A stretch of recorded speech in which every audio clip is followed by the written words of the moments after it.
आता सर्दी खोकला झाल्यावर आले फ्लेवरची विक्सची गोळी आणायची गरजच नाही, घरीच बनवा असं मस्त आल्याची वडी। नमस्कार मैत्रिणींनो, स्वागत आहे तुमचं पुष्पा पाटील किचनमध्ये। हिवाळ्यामध्ये थंडीचं प्रमाण वाढलं म्हणजे सर्दी खोकला हे प्रमाण सुद्धा वाढतं आणि मग आपण चहाचं प्रमाण वाढवतो, म्हणजे आलं टाकून चहा पे, हे कर ते कर असं आपण करत असतो।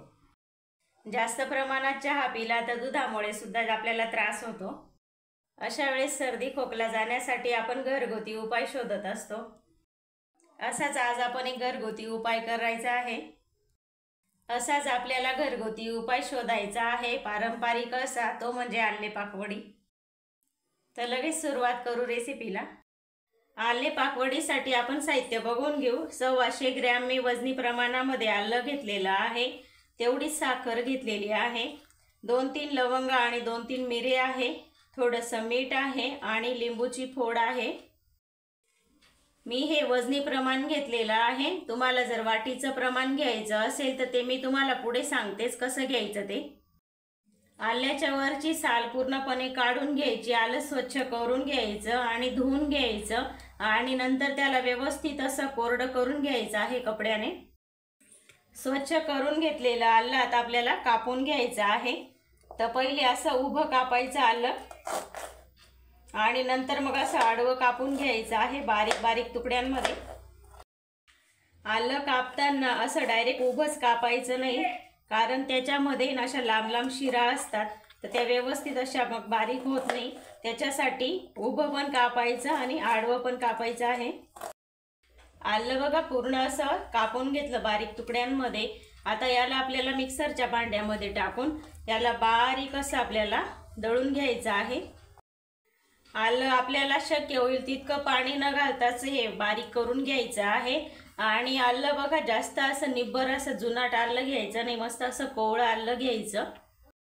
जुनाट जास्त आलं घेतलं ना तर ते खूप जास्त असं तिखट असतं, तर तसं आलं नाही घ्यायचं।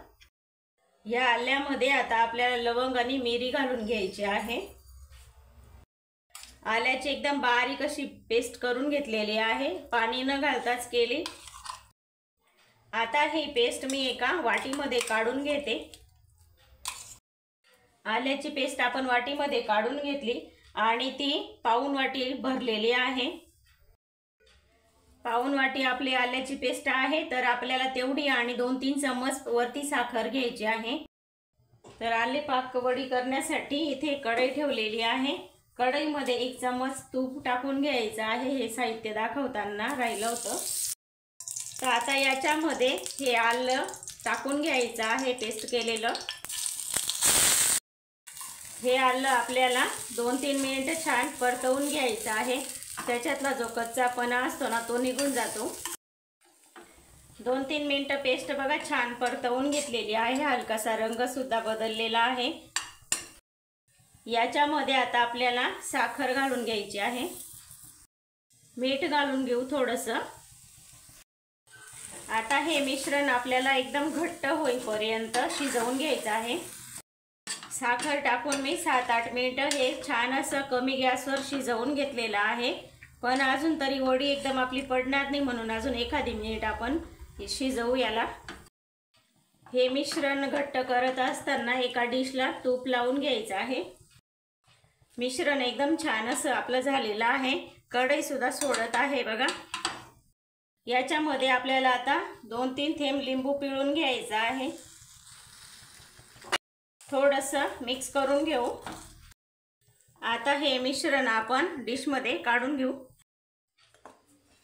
गरम गरम डिशमध्ये घालून घ्यायचं।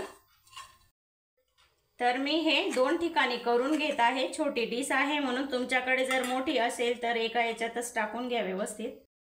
ही वडी आता व्यवस्थित अशी थापून घ्यायची आहे, एखादी वाटी बिटी घ्यायची आणि त्याच्याने थापून घ्यायची अशी।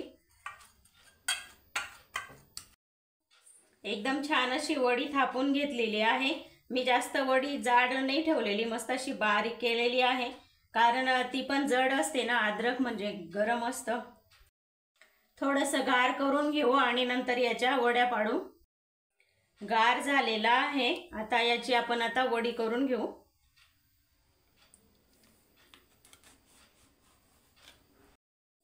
वड्या करताना छोट्या छोट्या वड्या करायच्या। दोघं डिश मधल्या मी वड्या पाडून घेतलेल्या आहेत आणि खूप छान मस्त असे छोट्या छोट्या वड्या पाडलेल्या आहेत। वडी आपण काढून बघू।